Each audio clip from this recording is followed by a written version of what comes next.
Vaibhav is a growth hacker, an influencer with over 300,000 followers on LinkedIn, and an authority on the topic of how to use the internet to market products.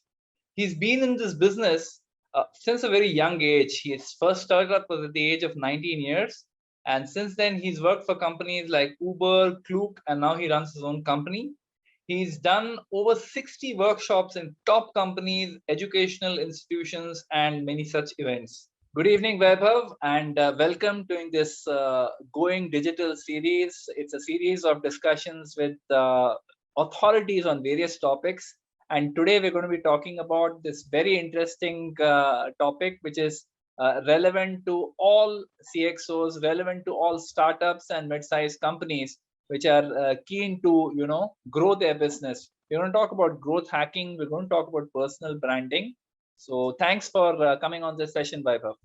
Hey man, super excited to be here. Great. So Vaibhav, the first question that I had for you is, just let's break this up. Let's demystify this. What is growth hacking? Growth hacking is essentially using a magic wand. No, I'm just kidding. So growth hacking a lot of times have been taunted as, some magic sauce or magic dust that you sprinkle and you get like growth. But essentially, it's actually a process, right? It's a process of rapid experimentation. Let's say you want to get, let's say you're trying to get a lot of users without actually spending a lot of money. A regular marketer would say, set up a billboard or run Facebook ads, right? Stuff like that. But a growth hacker would actually think about how can he attain that North Star goal, which is new users, in the simplest format by not spending a lot of money, while making sure he finds the best possible way of doing it by testing out experiments. So in a very, very simple manner, right? It's a series of growth experiments that you run to understand what leads you to that growth. And essentially you scale up those levers or scale up those experiments. And that whole process is called as growth hacking. It's not magic dust. Very important point. Great. So just explain to me a little bit more in detail that growth hacking, what does this involve? I mean, what is, like you said, what it isn't. Let's talk about what it is. So growth hacking, for companies which want to grow, obviously they have, every organization has its own plans, how they want to grow about it. They have their own marketing teams. They have their own, marketing budgets and sales people, all, trying to grow the business.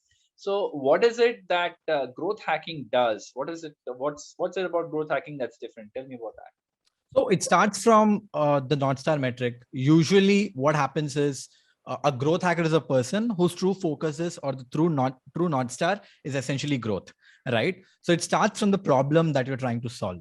Let's say, since we're talking about this podcast, right? Let's say you're trying to distribute this podcast in a way that highest number of people could actually watch this podcast. Right. So that is your true north. The North Star goal here is the number of viewers for this podcast. For that to be achieved, what could you potentially do? So the first step that we essentially do in this process of growth hacking is list down a list of experiments that we could potentially run to achieve what we want. So let's say we open a growth sprint paper and we start writing, okay, first thing that I can do is reach out to people on email base that I already have. That's a simple one.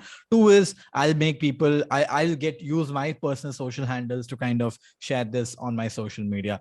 3, I'll make Vaibhav to share this on my social media. 4 is now Vaibhav has an audience. Is there a way that I could tap into his audience and make his audience do stuff? So can I run like some kind of a campaign with Vaibhav? Could be XYZ campaign. That is a 4th one. You think about, wait, I have phone numbers of these people. Can I somehow leverage these phone numbers to reach them out better? Because on an email, I see only 10% opening my email, but I also have their phone numbers. Can I do something around that?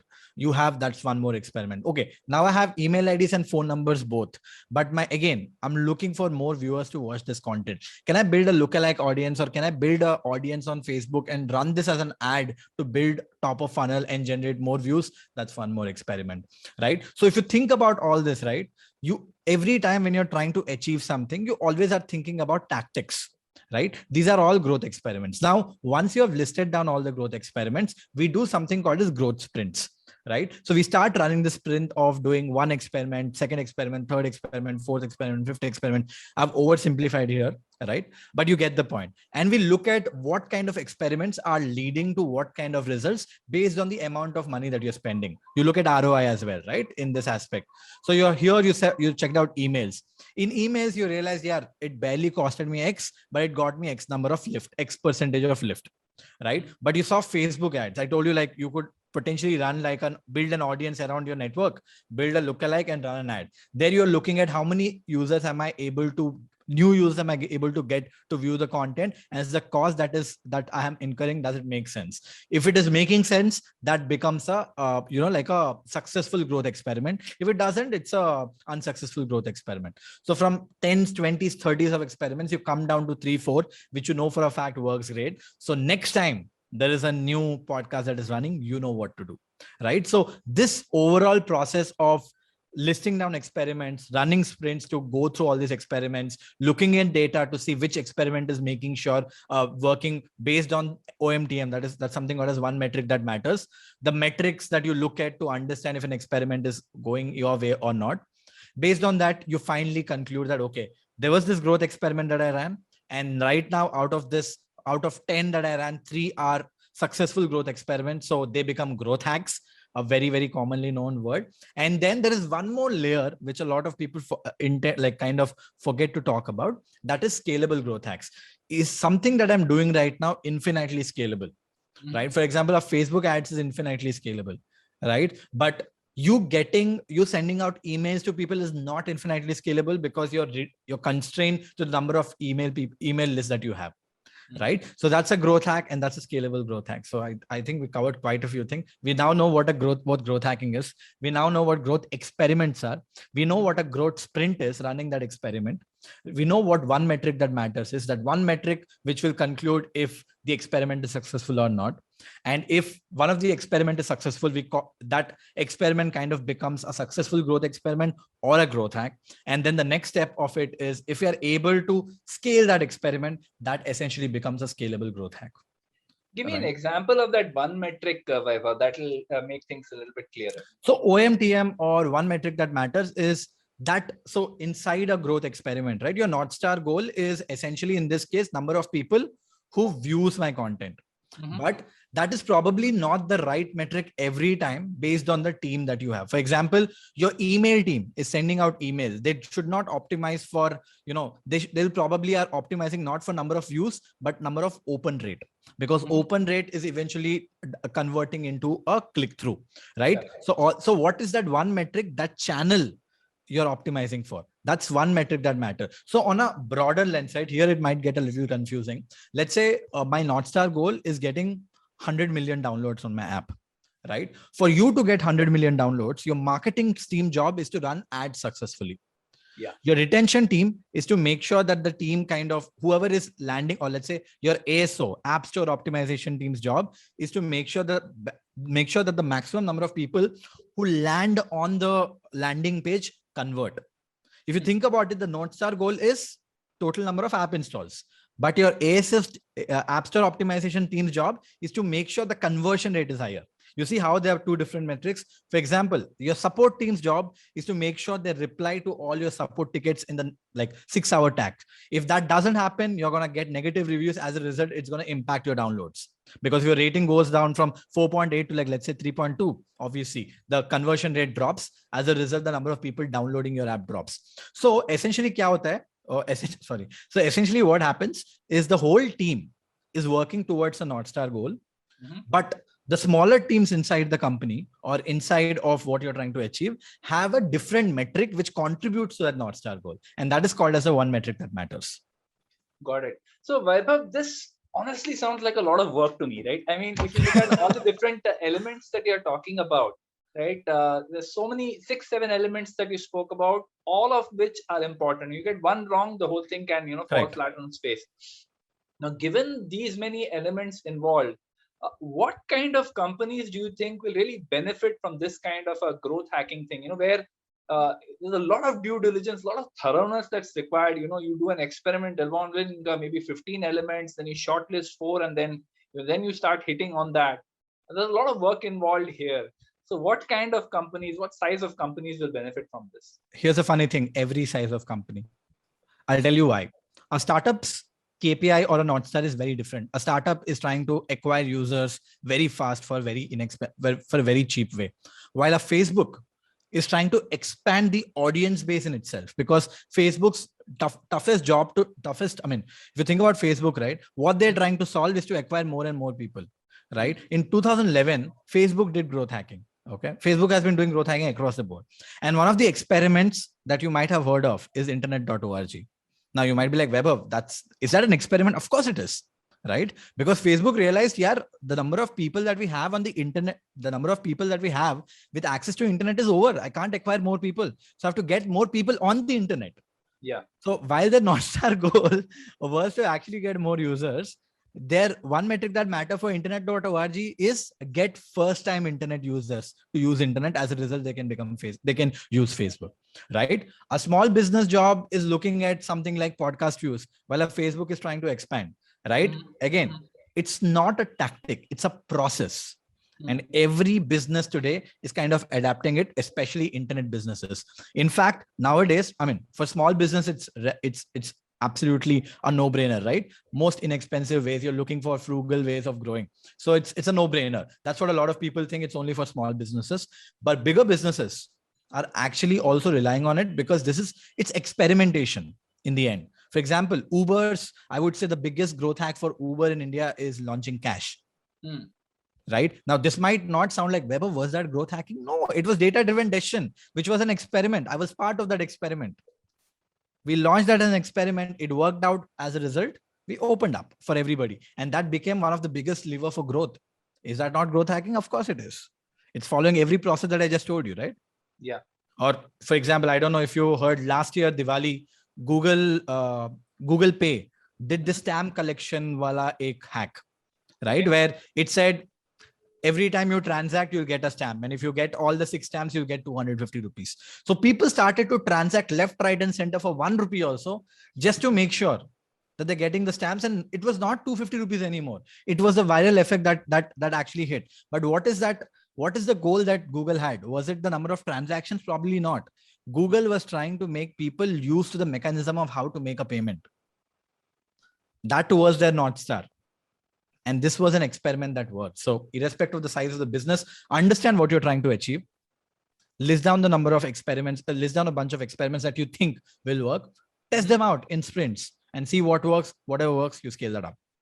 Brilliant. Will this work even for, I mean, from based on what you're telling me, it sounds more like a B2C kind of, strategy, not so much B2B. But there are a hell lot of B2B startups today, which are looking for growth hacking. They're looking for, whatever means they could be to create leads, to, bring qualified leads into the funnel. So will growth hacking work in that scenario as well? Of course. What is B2B lead generation, right? Again, it involves a bunch of experiments that you run. So a way growth hacker thinks is everything that you do is an experiment. Either it works or it doesn't, right? It's as simple as that. In B2B, you want to generate leads. What do? You leverage LinkedIn as a platform. You run ads. You do content marketing. You do something like giveaway. You do a referral marketing campaign. All these are experiments, right? What are these? All these are experiments. Basically, I'll tell you one thing. A lot of people, right, are doing growth hacking, but they don't know that they're doing growth hacking. And I'll tell you why I say this. A lot of people are testing out new things, right? They are trying out new things, but they don't follow a process. And that's what growth hacking gives you, a foolproof process that you can follow step by step to make sure you track if an experiment is successful or not. I'll tell you one other mistake that a lot of businesses make. That is, people don't know what to track. Yeah, that's right. And that is where a lot of screw up happens. So if you think about it, right, I'll give you a simple example. Let's say you're a B2B business and I told you run ads. Okay. Then you might be like, Vaibhav, B2B mein ads chalana bahut expensive hota hai, right? Or just to convert that, running ads, Facebook ads for that matter on B2B is very expensive. We only do content marketing. When I asked them the reason why, I said, what is the cost per lead right now based on your content marketing efforts that you have, or any marketing? What is the average cost per lead that you have? Okay. They say, let's say 100 rupees. Okay. For example, doesn't happen these days, but just an example, right? And what is a conversion rate? Let's say they say 5%. That is out of 100 people, 5 people convert. Okay. You have some level of it. Now, the third level of question that I might ask is, what is the average order value? Because it's B2B, every order is different, right? And I'm sure you'll bucket and cohort them and segment them into different buckets based on the average order value, right? Yeah. Now, when I ask people to run ads, I mean, it could be any experiment for that matter. The way people measure it is wrong. You know what they optimize for? And I'm telling you based on multiple consultation calls that I've done. Okay. They say, bro, cost per lead with other format was 100 rupees and here it's 300 rupees. It's just not working. I said, did you put them in the sales funnel? Did you see how they converted? But I stopped at 100 leads because they're costing me so much. Well, that's where you break, right? You looked at one part of the funnel. You haven't gone through the whole stage of funnel. For you to conclude some numbers, it has to be statistically significant. And in your case, it could be 1,000 leads. Get those 1,000 leads to be done and see how many people are converting. In fact, I won't even stop there. Out of 1,000 people, let's say only 2% people are converting in this case. But have you looked at the average order value there? Have you looked at the amount of the cost of a customer? Have you looked at the return on investment? Have you looked at these metrics? Most of the people don't because they give up too soon. Growth hacking ensures that you're tracking every stage of it because it builds a framework for you to actually track the right metrics. In this case, the right metric is you are generating a lead to convert him as a customer. What was the ROI of one lead is what is more important than your cost per lead. I agree. And right? And in terms of the process that you spoke about, right? You said that it's a process. I mean, you follow the process, you get the result. What's the kind of time frame you're looking at? From the point where, okay, I decide I want to do this, and I set up maybe 10, 15 experiments, and then I come down to a point where, okay, I've shortlisted that, okay, these 4 really work for me, and now I go bang, bang, bang on those 3, 4 ones which are selected. What's the time frame you're looking at for, I mean, a typical startup? You can't define a time frame. You can't define a time frame. The time frame will vary. Let's say what would be a minimum time frame one should test out these experiments to know that, okay, this is the right one for me or this one isn't. What's a good time frame? Again, right? You can't. I'll tell you why you can't. The process is about rapid experimentation. The reason is we want to experiment as many as we can, as many as we can, and as fast as we can. Right? That's always the intent, to cut down the time to the shortest time. As a result, what we do is we actually, rely on, let's say for a growth experiment, we have to rely on building a product, right? We don't build the product, but we build a basic MVP using no code tools to test out if your hypothesis is working or not. So we always are optimizing to cut down the time to shortest, but you can't say that, okay, you know what, a growth experiment starts today, ends tomorrow, because you can't. It depends on the category of your business. It depends on your audience. It depends on what you're trying to do. It depends on the user journey. So there are too many variations there. Right? For example, again, I'll go back to the simple example of internet.org. Mark Zuckerberg cannot say that, hey, you know what? I want balloons to be flying, giving free internet, and I want that to happen in 15 days. Can't happen. Right? But for you to run an experiment of building, or let's say doing automated calls saying, hey, thank you so much that you have registered for 10XD and Vaibhav's podcast is live. We have sent you an email. Please check it out. Like it's an automated voice call that you're doing to 100,000 people, right? That can happen in like what, 30 minutes? So it depends on what you're trying to achieve, what is your business, and all those parameters, right? Like you cannot just define I would say the bigger the business gets, the denser the experiments will, and the longer it will take. But always the intent is always to do we call it MVE, minimal viable experiment. Right? That's I don't want to use fancy words here, but the idea of MVE is how can we experiment in the fastest possible way without actually, dropping an insane amount of resources to make an experiment happen. Got it. So Vaibhav, at the very start of this call, you kind of preempted a question I was going to ask you, but I'll ask it again, just, because you ran through the answer real quick, because, I want the audience to understand what are the elements of this, discrete elements of this growth hacking, so that, people are able to get a clear picture, right? These are the 6 boxes or 10 boxes that you need to look at when you're saying growth hacking. Give me an idea of that. Okay. So in growth hacking, right, it all starts with the North Star. That is what you're trying to achieve Yes. of this growth hack. That's step number one. And you have to be very clear about it, and you have to define metrics, because everything that we do in growth hacking is super data driven. Yeah. Right. After that, you know what you're trying to achieve. The first step that we do is write down a bunch of experiments that we think could help us to achieve the target that we are trying to. Okay. And for every experiment, there's usually a one metric that matters. That is one metric that we track to which will conclude that if the experiment is successful or not. And sometimes one metric that matter could also match with your North Star metric, which is fine. Right. And after that, we do something called as growth sprints. Growth sprints are when you're running this experiment at one point of a time. There could be multiple experiments running. Sprint is basically, it starts at a point of time, it ends at a point of time till we know that the experiment is statistically significant.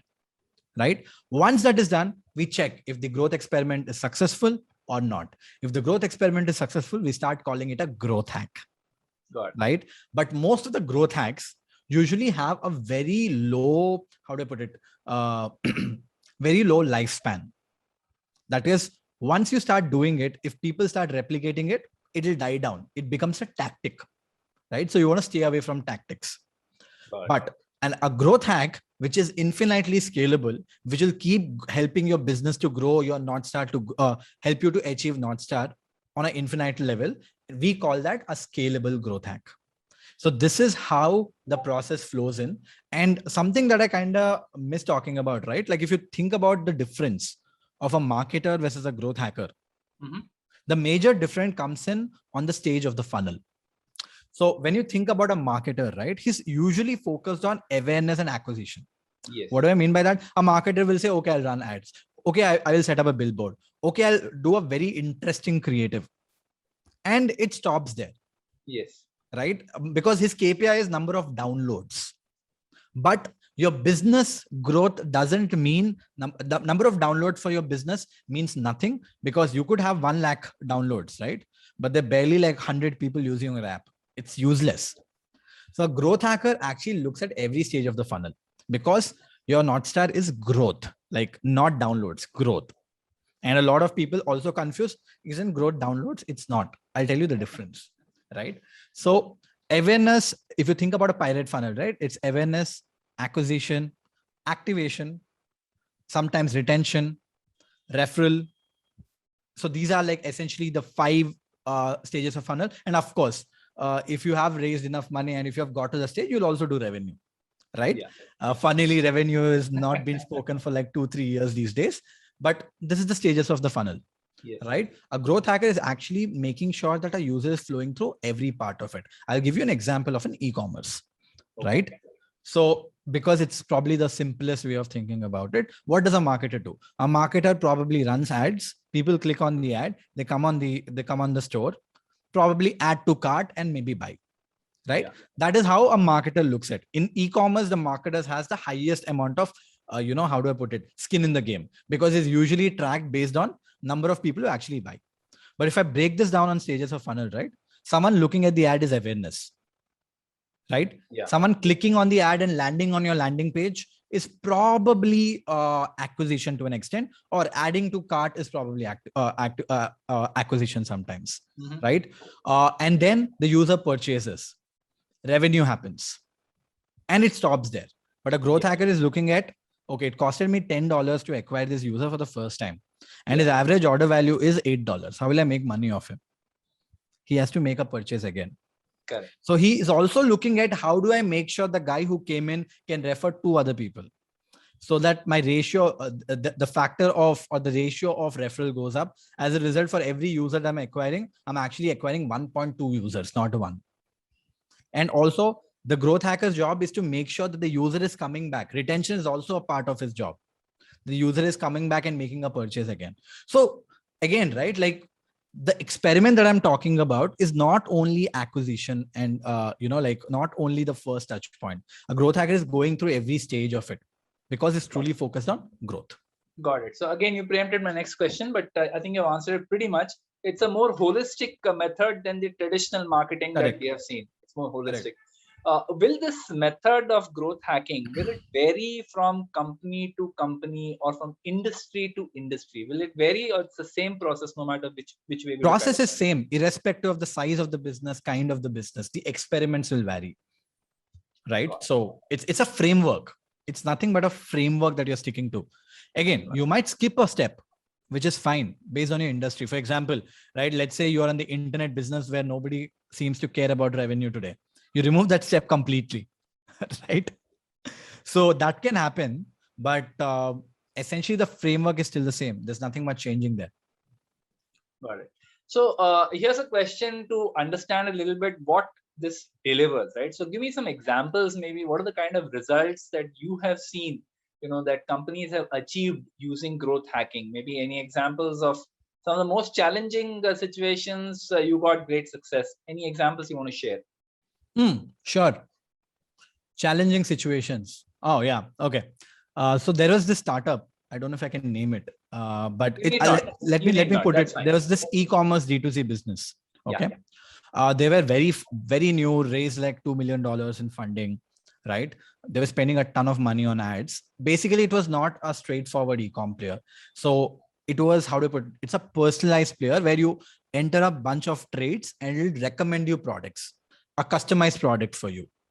Right? So that is how it works. So a barrier to entry to acquisition is actually pretty long.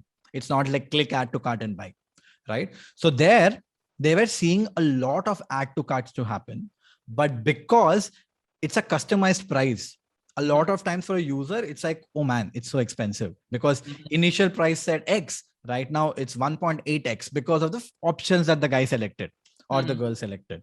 Right. So add to carts were through the roof. Cart abandonment was through the roof. Cart abandonment is basically somebody adding to cart, but not purchasing. Right. Yes. So when they spoke with me, he was ex Uber guy and all. When he said like, dude, this is the problem that we are facing. I asked, what are you doing? Then said, yaar, hum log Shopify we use Shopify. So we send out emails and stuff, and barely any people are buying. Like it's like out of 100 abandoned carts, we are able to convert like 2.5 on an average. Okay. I said, okay, so that's not good, right? So I asked them, what do you plan to do? He told me that I don't know, I'm stuck. So we came up with a few experiments, right? Sure. First was, can we like run ads on top of people who have abandoned the carts, right? The experiment failed, and the reason was simple, because the price point was different. The reason why people dished was different. The second one that we tried to do is more of giving them calls, which was not scalable. Initially, we were able to do that. After that, we were not able to scale it. So eventually, I'll tell you, we ran like 5-6 experiments. One experiment that worked really well was when we looked at the cart abandonment numbers. What was the process? The process was, the moment someone abandons the cart, it'll wait for 1 day and then send them an email saying, hey, you missed out on purchasing. Like, what's up? Are you planning to buy? Whatever. And here's your 10% off. Please buy. Right? Classic. When I looked at those numbers, I realized the open rate is like less than 10%. So out of 100 people who are abandoning the cart, only 10 people are actually opening the email. Out of which like 2 people are the follow-up email. Yeah. Sorry? The follow-up email. Yeah. The email that is saying that, hey, you didn't buy. Yeah. You added to cart, but didn't buy. All right. So essentially the reason was, it's a transactional email, right? The email is an automated email. So Gmail is thinking, okay, this is a transactional email where the sender is asking them to buy. So put that in promotions box. So promotions box open rates are less than 10%. And it's very evident, right? Yeah. So we said, wait, how can we hack this so that we can increase the open rates? Because we are not even giving people a chance. So all we did is we stopped using that service, okay, which was using MailChimp to send the emails. We use a different cold emailing service, because this is not Amazon, right? They're not sending 100,000 emails a day. They're sending like 150 emails a week, 150, 250, some kind of these numbers, email a week. So what we basically said is, I asked the guy to write a plain text email, like literally plain text email. Okay. And in the end, we intentionally put a couple of spelling mistakes, and it was the founder writing an email, okay, to, let's say, you. And towards the end, it says, thank you so much. Thank you so much, Vaibhav Sisinty, founder XYZ. In the dash, sorry, sent from my mobile, ignore spelling mistakes. This was the email, and we sent it via cold emailing tool. As a result, the open rate went up to 43, 44%. The click-through rates went through the roof, and the conversions moved from around 2.3% to 7.4, 7.5%. Fantastic. The reason why it happened is two psychological triggers, right? One is not psycho, one is technical trigger. We played around with the inbox system by making sure emails are get delivered to inbox, and we also played with the copy, right? The copy basically said, hey, I need your help or something like that. I don't remember exactly. So the email also said, don't buy. The idea of the email was not asking them to buy, but actually the founder asking him for feedback, saying, hey man, why didn't you drop off? Like, I'm a new founder. I just started up. I really want to know why you dropped off. And there are a couple of spelling mistakes. And in the end, it says sent from mobile. So it feels like the user, like the founder has personally written an email to you. Yeah. As a result, people connected and the purchases went up. Right. Fabulous. So, any similar example you want to share from a B2B perspective, growth hacking? Yeah, B2B, I've done so many. Again, a challenging situation, which, No, I mean, B2B, there is no challenging situation in B2B. In B2B, I feel the toughest thing nut to crack is attention. Because the world is so crowded, everybody's trying to sell. How could you stand out? How can you be different in this case, right? So that people, it's all about like attention is more expensive than oil today, right? So if you're able to get attention, the sale will happen as long as you have the right product. Agreed. So in B2B, it was pretty much straightforward. The user was sending cold emails, right? But the cold emails were like any other cold emails. Hi, blah, blah, blah. I'm this person and all that jazz. You know how 95% of the cold emails are. So we flipped around and we did something called as a dynamic landing page. This was an experimentative approach with a tool like Lemlist called Lemlist, right? Where let's say I'm sending you an email. Okay, Siddharth. So the image on that says, hey, Siddharth, I have a video for you. And when you click on that, it takes you to a landing page, which has the brand name of yours. And there's a video again, which says that, which is holding a placard saying, Siddharth, I have a video for you. So it's a personalized landing page for you. And this was done dynamically using parameters. Wow. Right. Okay. So the moment someone opened the message, opened the email, again, for there also you need psychological triggers. You need to, A/B test the, you need to go crazy with A/B testing of your subject line so that the open rates go up. I'm not even talking about all those, but to increase the click-through rate, there was a video which basically had a thumbnail which was personalized, but they were personalized at scale. We were sending 1,000 of these per day. It's impossible to do it manually. So the thumbnail is the only thing which is personalized, but there are few parameters which are being pulled off your LinkedIn profile. Your name, your location, and all that stuff is being pulled off your LinkedIn profile. And there's one level of sanity check that is done by an intern to make sure there is no data that is going out wrong. Okay. Right. But the whole landing page experience is personalized. And in that video, instead of spending time on the email has like 2-3 lines of text. That's it. Nobody wants to read long emails. But the moment you've given them a wow experience, they're like, dude, this guy has created a landing page for me. It has my name on it. I'm going to give him the 2-3 minutes that he deserves right now. So the user is spending time watching that video.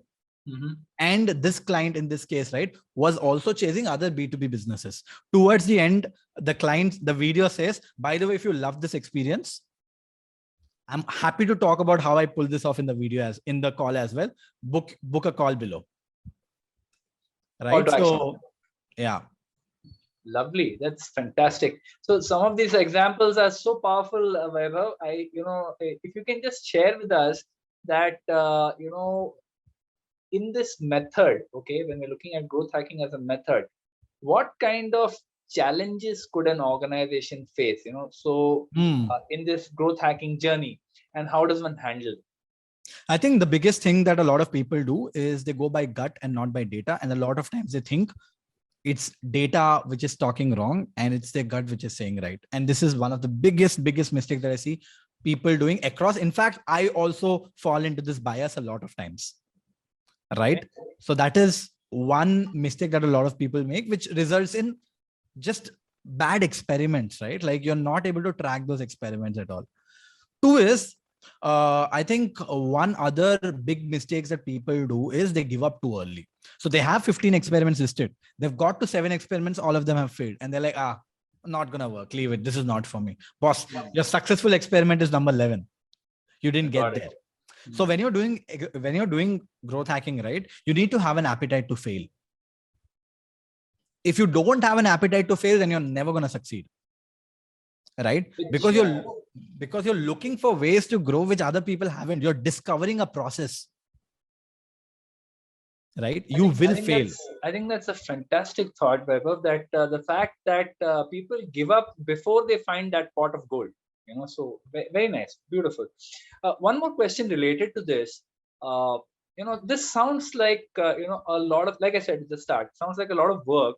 What kind of internal team do I need to have? I mean, what kind of marketing geniuses do I need to have to run a growth hacking strategy in-house? Obviously, I may take outside help, but if I have a sparse team, maybe 2 or 3 marketing people in my team, can I do something like this? I think you can, but these days all the internet companies have something called as the growth teams, whose job is just to do growth hacking, to be very frank. And the perfect mix of people are usually marketers plus product guys, because a lot of growth hacking is actually product experimentation, right? I will tell you, I mean, things that will blow your mind. Okay. Just the layout of how the buttons have been present. Like, let's say there was this experiment that I was reading. I didn't do this. Okay. This was an experiment that Airbnb did back in the day, where the experiment is so crazily simple, but so drastic different results. I'll tell you. There was this button saying, share this listing with others. Okay. And when you click on that, the screen used to come in where it said, Facebook, LinkedIn, blah, blah, blah, blah, like 25 buttons in there where you can share in so many places. And they were looking at X amount of results. So the head of growth said, boss, are we cluttering users with too many? Let's look at data points and see what are the most commonly used and hide rest of them under a fold. And let us see if we are able to use it. And the moment they flipped around, this is a product level experiment, right?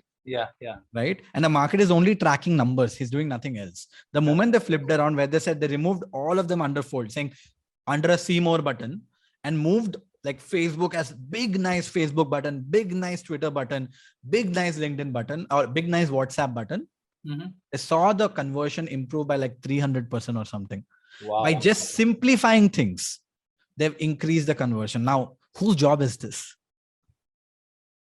So right now, I kind of fail to understand, like, every marketer also has to think like this. I think like this. I'm a marketer first. I think like a product person because that's the need of the hour. Because if you think about marketing back in the day, marketing was all about user research, branding. That is what advertising was marketing. Today, marketing is all based on data points. So marketing is product. Fantastic. These are simply outstanding insights, Vaibhav. Great to hear from you about growth hacking.